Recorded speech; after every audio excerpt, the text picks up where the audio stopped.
Donc pour arriver à sortir la couche alpha en tant qu'image, on travaille sur la couche alpha, on fait un CTRL A, donc c'est édition tout sélectionné, je pense.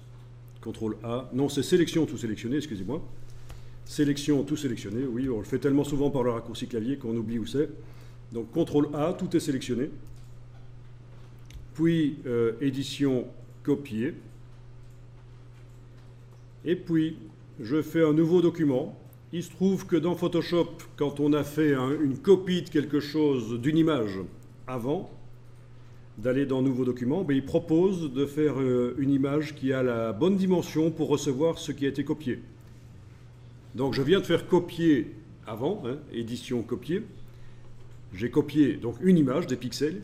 Et bien Photoshop, quand je fais fichier Nouveau document, il me propose de faire une image qui a la bonne dimension, la même chose, la même dimension que ce qui se trouve dans le presse-papier qui est prêt à être collé, puisque je suis en presse-papier ici.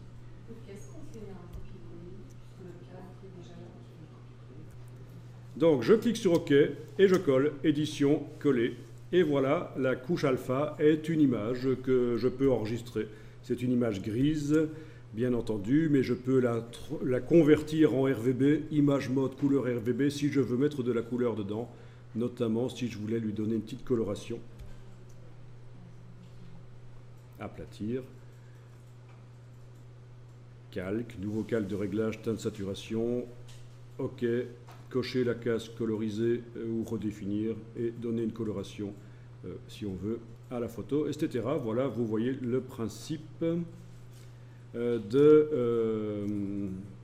c'est que, bon, on a obtenu une image grise, mais si vous allez dans Image, Mode, Couleur RVB, vous pouvez continuer là-dessus en couleur. Donc, très intéressant. Portrait au départ d'une couche alpha, donc une couche qui normalement est prévue pour faire des sélections.